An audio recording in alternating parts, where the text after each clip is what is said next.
the indictment alleges that Senator Menendez took several actions as part of this corrupt relationship.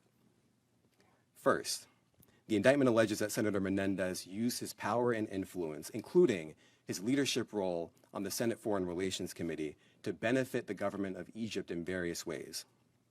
Among other actions, Senator Menendez allegedly provided sensitive, non-public U.S. government information to Egyptian officials and otherwise took steps to secretly aid the government of Egypt. We also allege that Senator Menendez improperly pressured a senior official at the U.S. Department of Agriculture to protect a lucrative monopoly that the government of Egypt had awarded to Hana, a lucrative monopoly that Hana then used to fund certain bribe payments. Second, the indictment alleges that Senator Menendez used his power and influence to try to disrupt a criminal investigation and prosecution undertaken by the New Jersey Attorney General's office related to an associate and a relative of Uribe. Third, the indictment alleges that Senator Menendez used his power and influence to try to disrupt a federal prosecution of Davies in the District of New Jersey in two ways. First, by seeking to install a United States attorney who he thought could be influenced with respect to Davies, and second, by trying to influence that office to act favorably in Davies' case. And as we allege in the indictment, the senator agreed to do these things and use his power in this way because Hana was paying bribes, because Uribe was paying bribes, and because Davies was paying bribes. Fortunately, the public officials the senator sought to influence did not bend to the pressure. That's a good thing. Now, as part of this investigation, special agents with the FBI executed search warrants on the residence and safe deposit box of Senator Menendez and Nadine Menendez in New Jersey. When they got there, they discovered approximately $500,000 of cash stuffed into envelopes and closets. Some of the cash was stuffed in the senator's jacket pockets. And some of the envelopes of cash contained Davies' fingerprints or Davies' DNA. That's not all. Agents also discovered a lot of gold that was provided by Davies and Hana. And the FBI, of course, found the Mercedes-Benz that Uribe had provided them. Now, the items that the FBI uncovered are discussed in the indictment, which I encourage all of you to read carefully. Let's take a look at just some of the items. So as you can see here, this is the Mercedes-Benz that we allege that Uribe provided as part of the scheme. What you see here are 3 kilograms of gold. These 3 kilograms together are worth approximately $150,000. And of course here you can see just a fraction of the cash that was uncovered as part of the scheme. Now, I want to make a couple of things very clear. Thanks, I know you don't want to interfere with an ongoing investigation, but given the unique nature of the charges against Senator Menendez, taking bribes from a foreign country, he's the chair of the Foreign Relations Committee, what message does it send to other countries if he's allowed to stay in that role?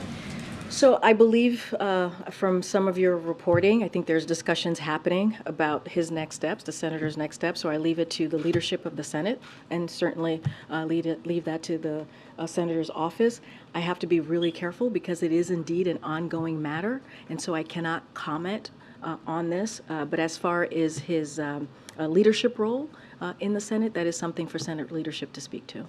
Given that this is now the second time that he's faced really serious federal charges, would the president advise him to step down? Does he want to see him continue in the Senate? We're going to be very, very clear about this. We're not going to get involved. It is an ongoing matter, and so we're going to leave it to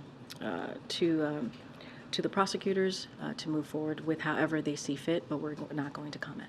On the UAW, the initial plan was the president was going to send Julie Su and Gene Sperling to Detroit. They stayed here. Why was that decision made for them to stay here? And now, given that the strike is expanding, are there plans to now go ahead and send them to Detroit, or are they going to continue to make those conversations from here? So there was a mutually agreed decision that was made this week that that was believed to be the most productive way to move forward was for Jean and Julie to stay back and to help from Washington in the best way possible. That was a mutually agreed agreement. And look, we are in constant, those two are in constant conversation with all parties. They actually spoke to the parties today, and so that certainly is going to continue. We are going to help and assist in any way that they feel necessary. But look, I think the most important thing is that they're still at the negotiation table. That is incredibly important. They have been really focused on this the last 24/7, and so I think that's important. The president has always said he's a union guy. He appreciates being called that by unions and labor leaders out there, and so we're going to do everything that we can to be helpful, but we are encouraged that they are continuing to have that conversation. Thank you very much, Matt. It's a judicial matter, but it's a judicial matter that also concerns the State Department, according to this indictment that was unsealed last week about Senator Menendez. There are some damning allegations that say he took some information from the State Department and gave it away to Egyptian businessmen. So is there any kind of concern or an already ongoing investigation in the State Department that the senator, the indicted senator, might have taken some information from the State Department in the past using his position and, again, allegedly sold those information to other foreign governments because he's been very well known to be favorable towards some specific governments over the past years? As you probably anticipated, because the indictment to which you reference is an ongoing law enforcement matter, I don't think it'd be appropriate for me to comment on it. Is there any kind of measure that's going to be taken by the State Department, like an internal investigation as to what information might have leaked? Again, it just wouldn't be appropriate to me to comment on what very clearly is an ongoing law enforcement matter.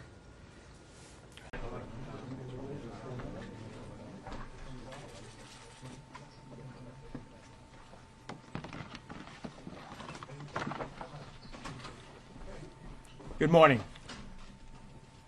Thank you to all of you who are here today, especially the New Jerseyans who have joined me as I address the events of the last few days. On Friday, the Southern District of New York brought charges against me.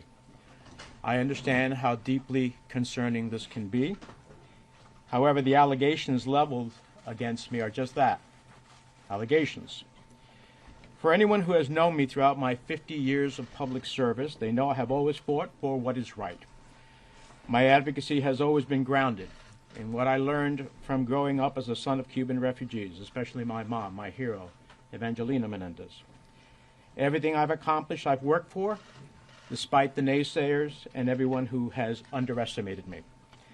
I recognize this will be the biggest fight yet, but as I have stated throughout this whole process, I firmly believe that when all the facts are presented, not only will I be exonerated, but I still will be the New Jersey's senior senator. For now, I want to address four things. First, a cornerstone of the foundation of American democracy and our justice system is the principle that all people are presumed innocent until proven guilty. All people. I ask for nothing more and deserve nothing less. The court of public opinion is no substitute for our revered justice system. We cannot set aside the presumption of innocence for political expediency when the harm is irrevocable. To those who have rushed to judgment, you have done so based on a limited set of facts framed by the prosecution to be as salacious as possible. Remember, prosecutors get it wrong sometimes. Sadly, I know that. Instead of waiting for all the facts to be presented, others have rushed to judgment because they see a political opportunity for themselves or those around them.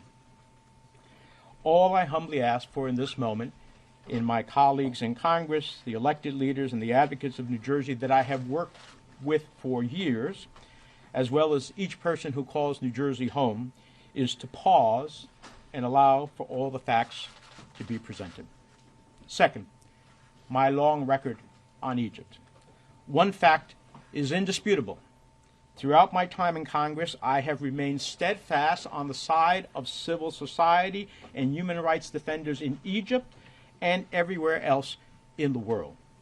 If you look at my actions related to Egypt during the period described in this indictment and throughout my whole career, my record is clear and consistent in holding Egypt accountable for its unjust detention of American citizens and others, its human rights abuses, its deepening relationship with Russia, and efforts that have eroded the independence of the nation's judiciary, among a myriad of concerns.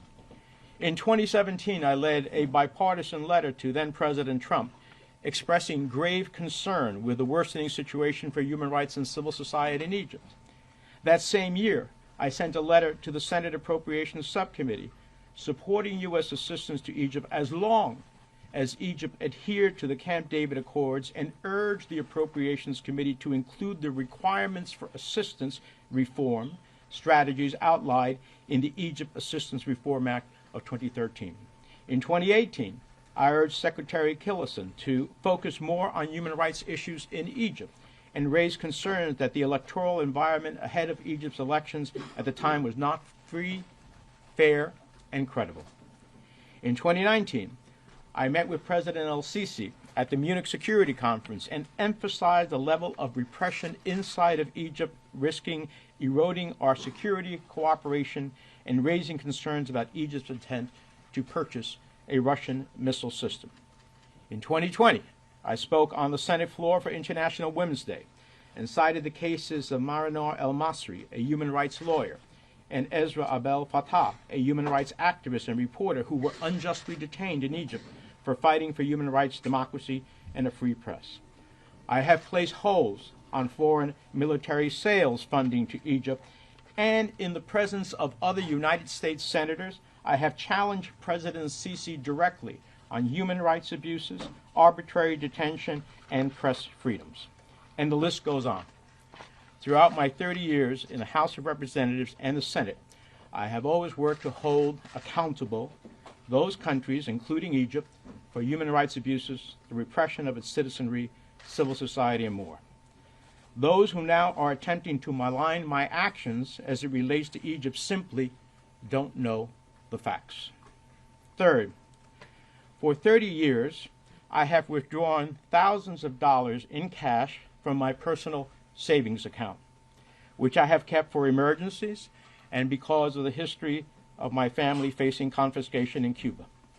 Now, this may seem old-fashioned, but these were monies drawn from my personal savings account based on the income that I have lawfully derived over those 30 years. I look forward to addressing other issues at trial. 4, I want to speak directly to the people of New Jersey. As I started these remarks, you're the reason why I have dedicated the entirety of my adult life to improving the lives of hardworking New Jerseyans and all Americans. Some of the people calling for my resignation for political reasons say I have lost the trust of the people of New Jersey. That couldn't be more wrong. Today I'm surrounded by everyday people and constituents who know me. They are here because I fought for important health care policies like the Affordable Care Act, access to reproductive health care, funding for community health centers, and lowering the cost of prescription drugs.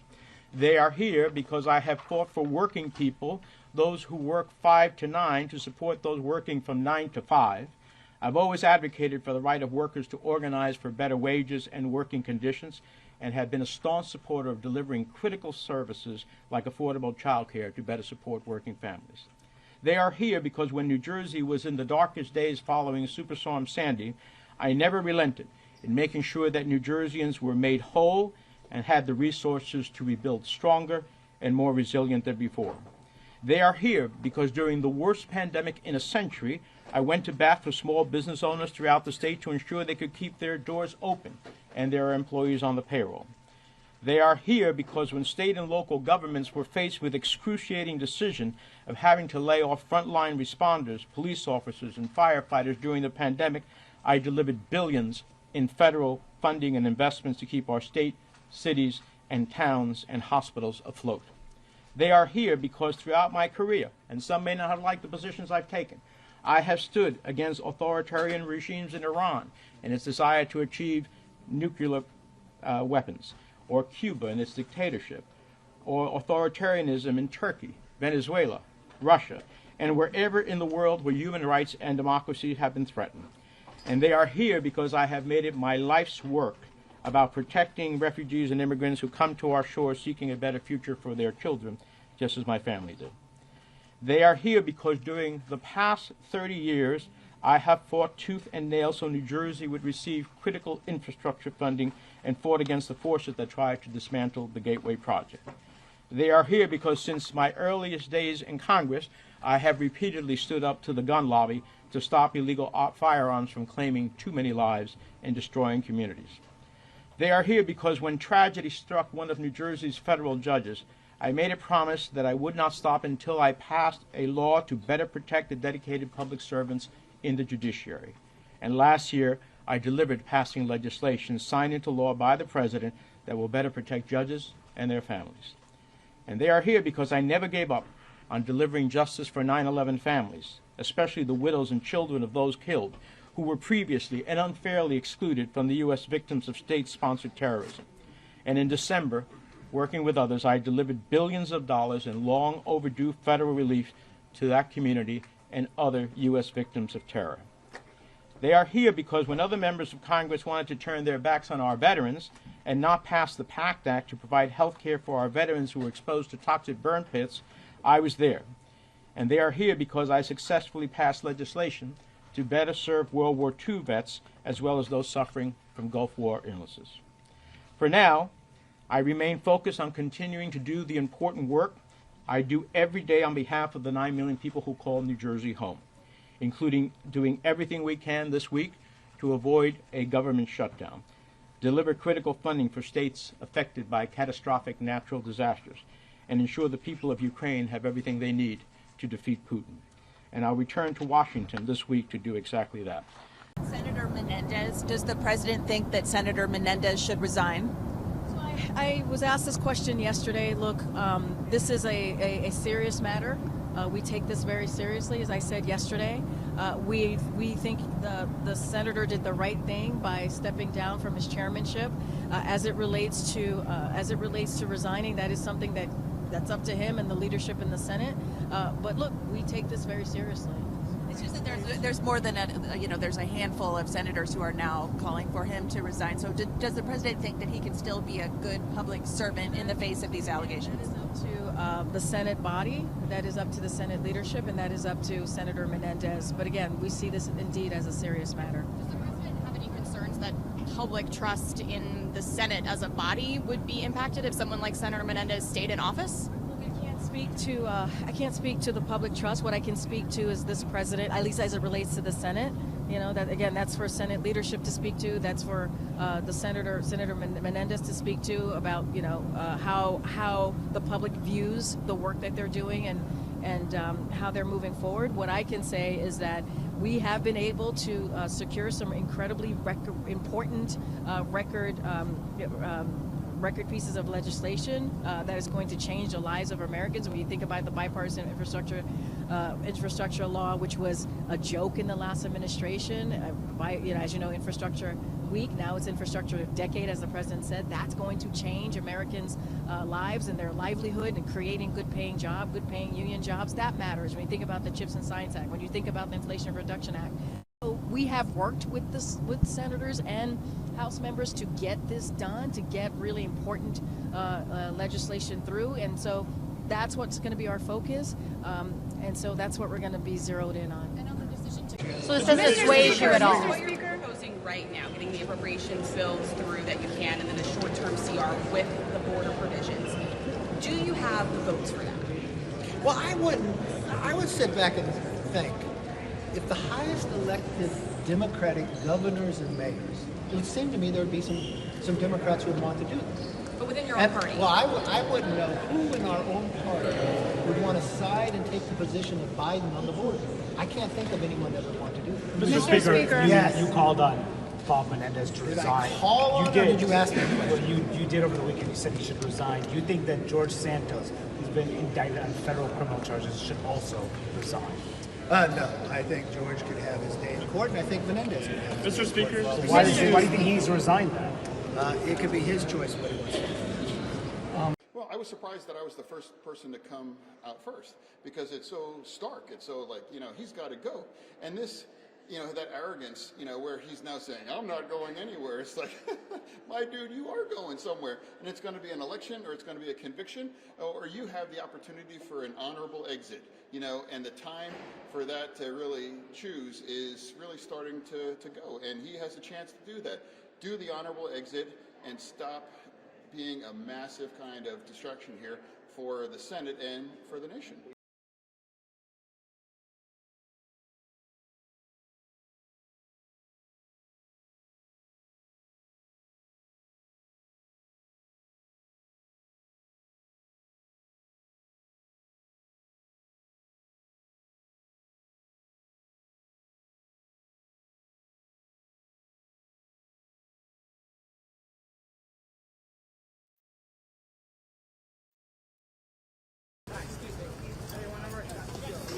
Resign!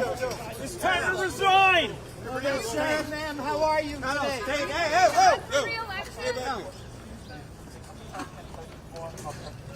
Do the right thing! Resign!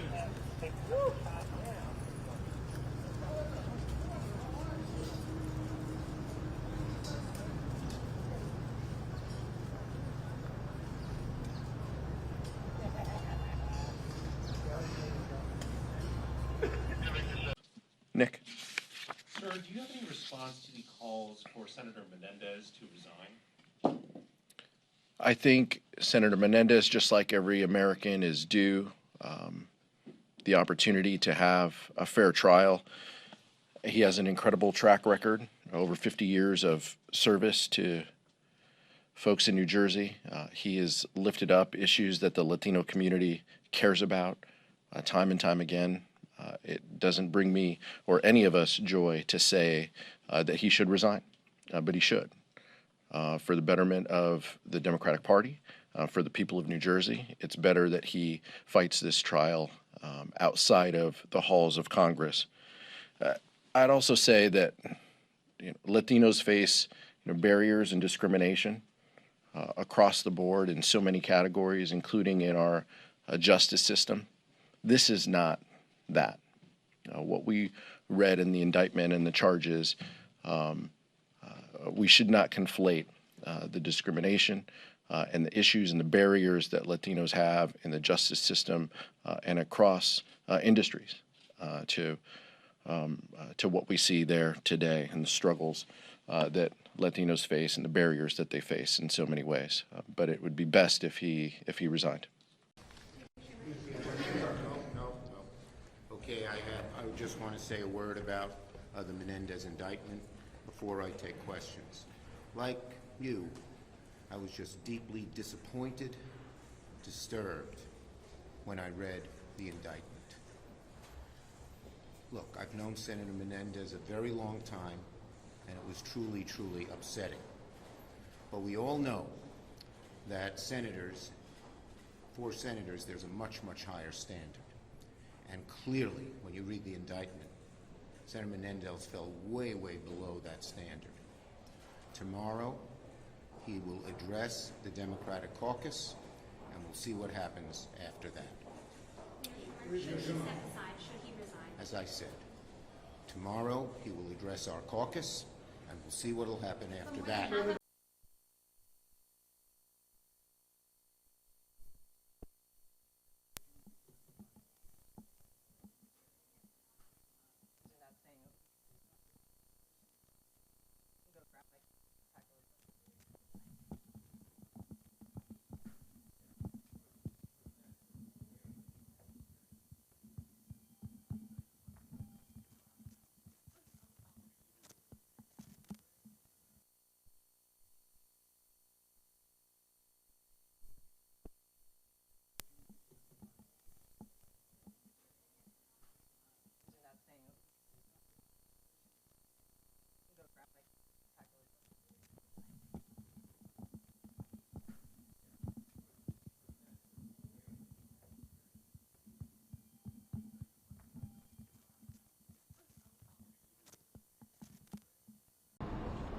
Senator, can we have a few words with you, sir? Can you stop and speak? Are you embarrassed, sir? Are you remorseful? You do that again, you understand? I warned you once. I warned you once. I warned you once. You did it. You're going. Next time you go.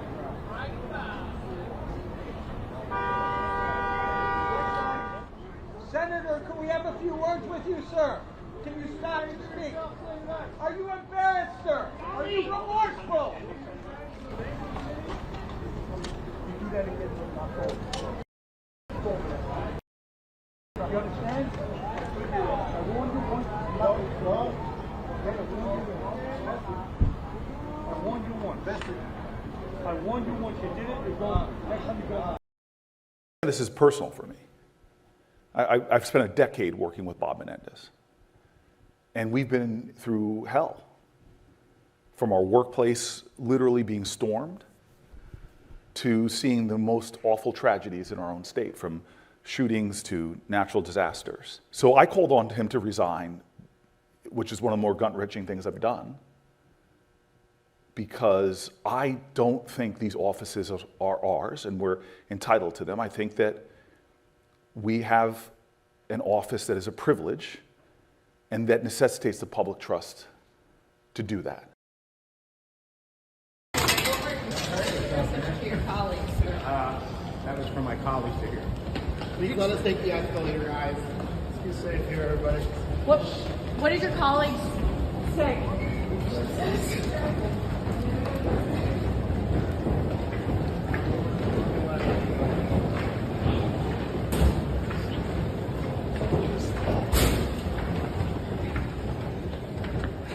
I mean, the bottom line, sir, is can you serve effectively if you've lost the confidence of your fellow senators, many of whom are Democrats? I will continue to cast votes on behalf of the people of New Jersey, as I have for 18 years.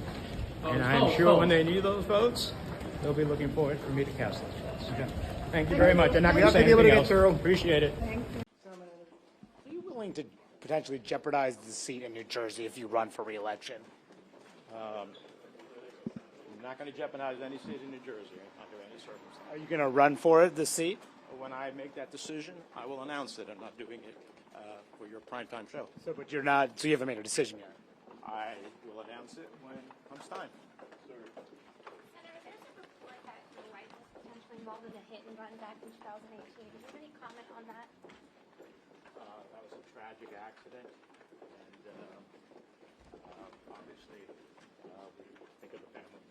Can you explain any of the allegations here in the indictment, namely the gold bars in particular, Senator Menendez? I know you would like me to try my case in the press. I'll do it in the courtroom. Thank you very much, everybody. I just want to go back to the Chairman Menendez thing, because in another realm, this would be a bigger effing deal. A successor to the president as chairman of the Senate Foreign Relations Committee is being accused. He's no longer chairman.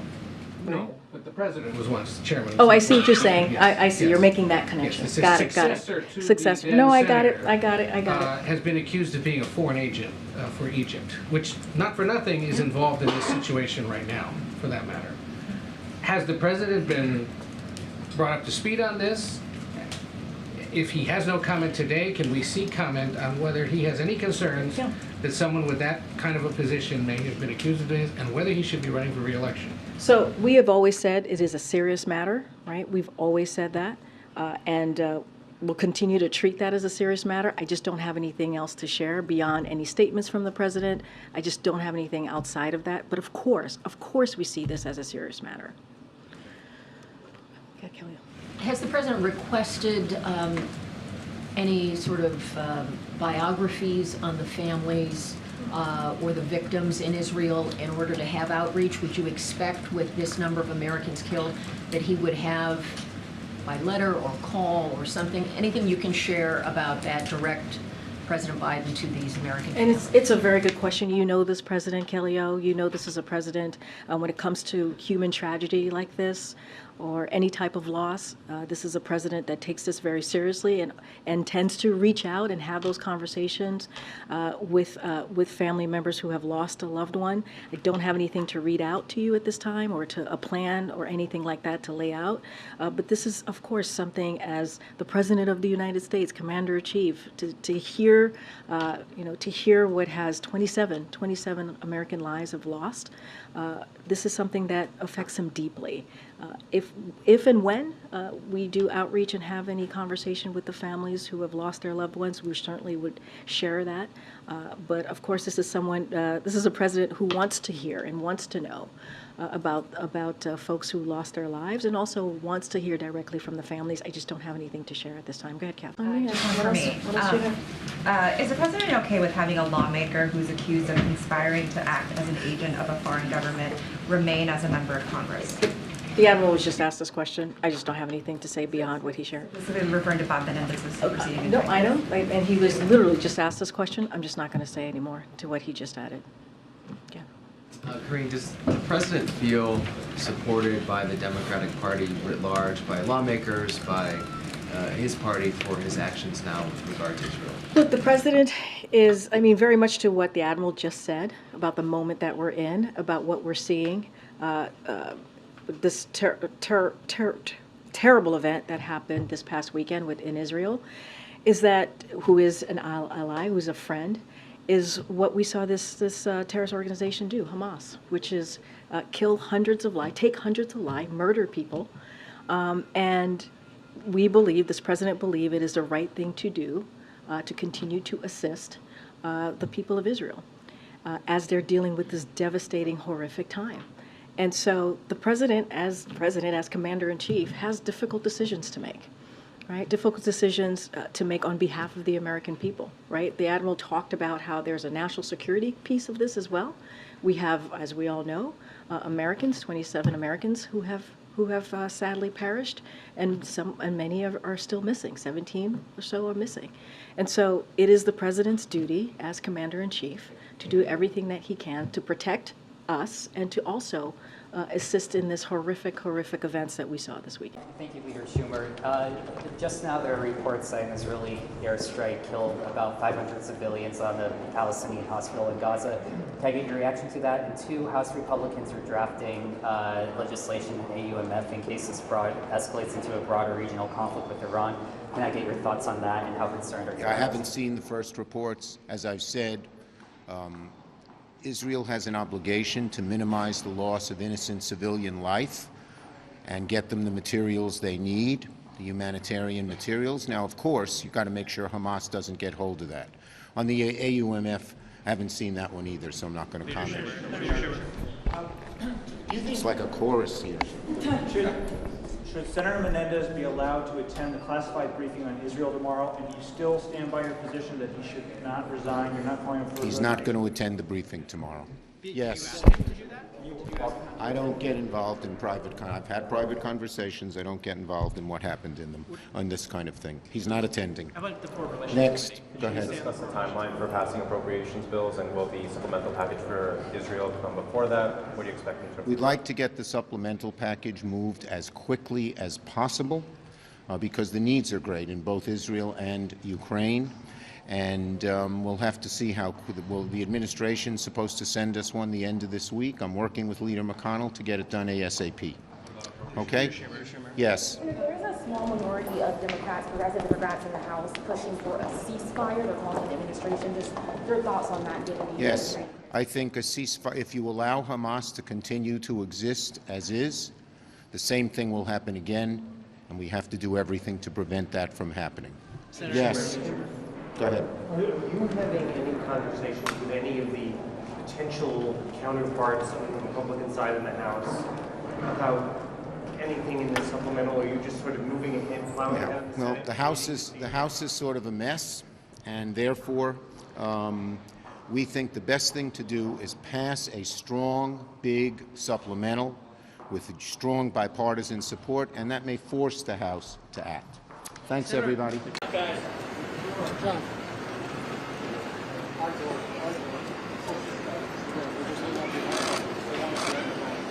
Senator, any plans to resign? Can he get in the Forbes? Okay. Thank you, everybody.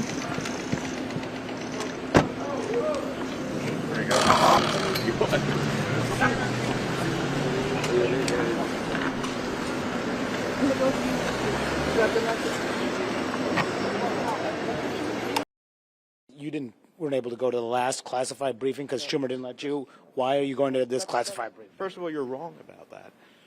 He didn't say you can't go, and he didn't not let me. So that's just the wrong assumption. I'm so sorry, sir. So why did you go to this classified briefing?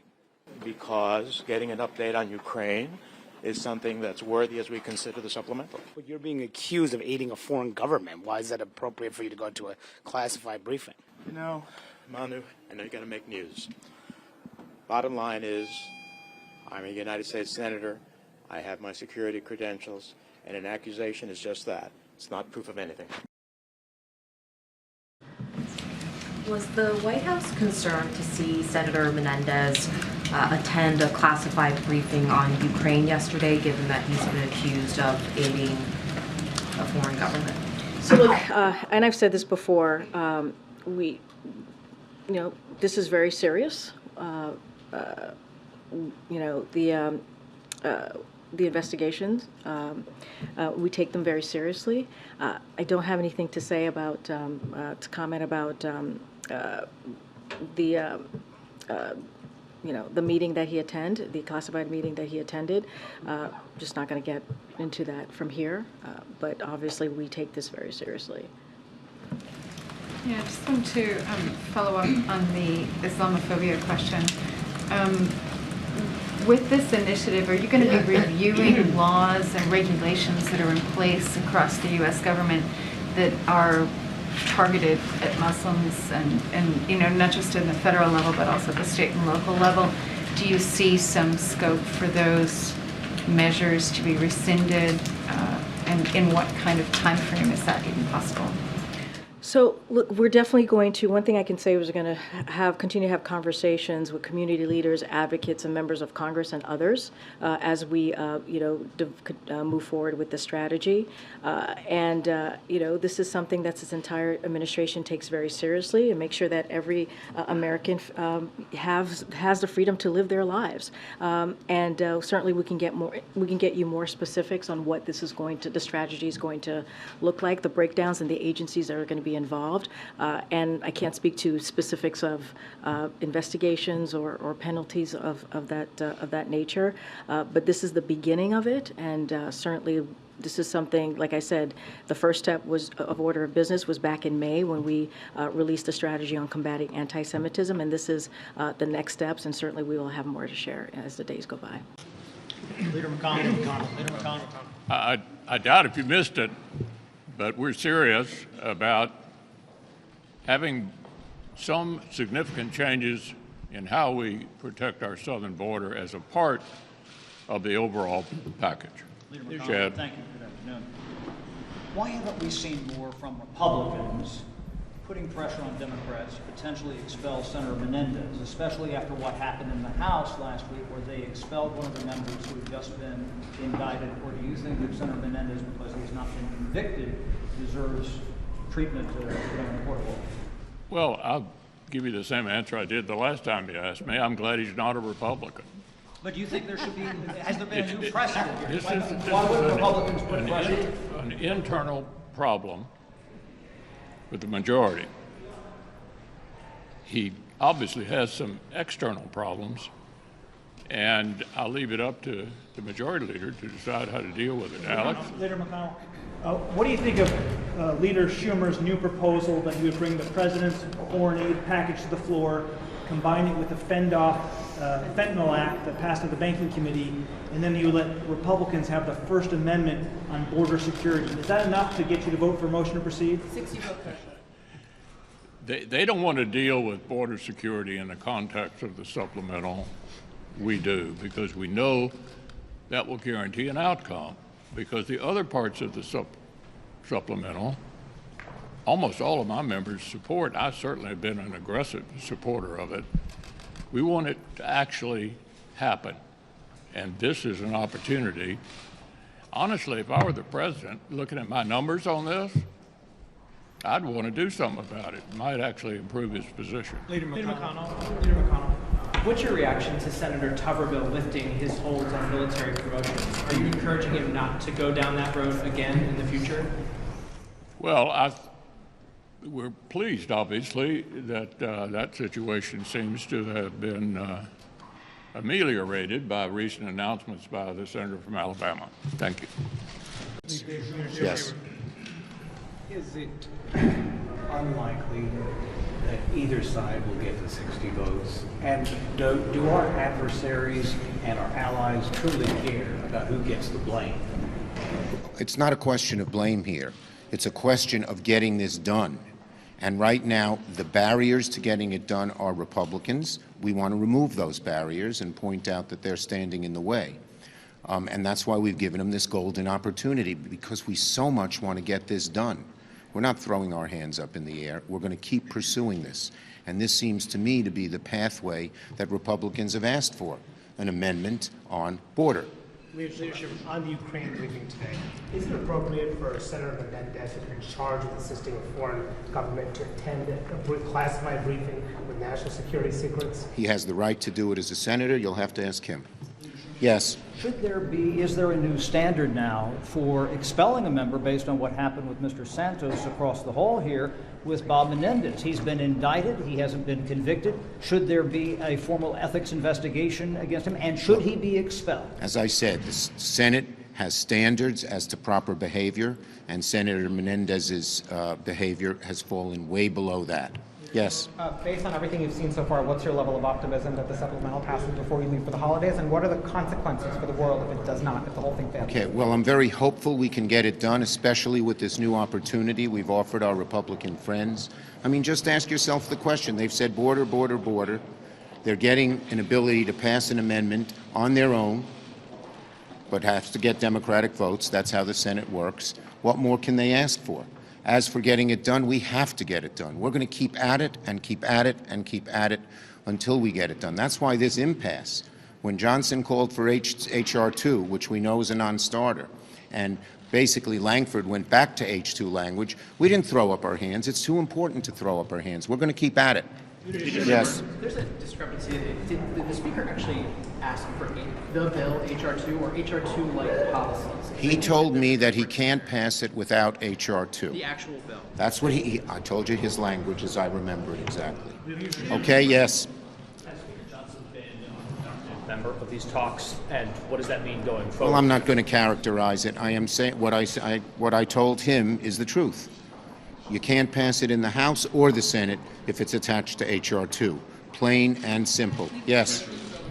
Authority, the surveillance authority is expiring, and there's conflict on whether to put it in the NDAA, an extension.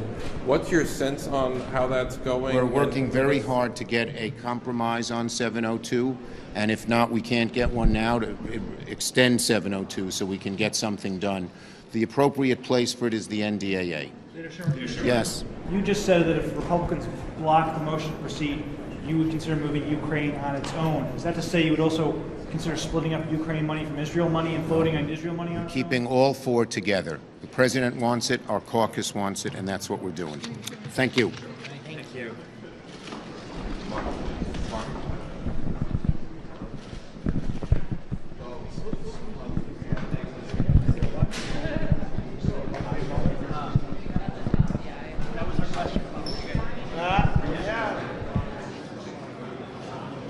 Vote that just happened. No, it's not upset. It's disappointed. I mean, look, here's the deal. Let me tell you my son. Let me be real with y'all.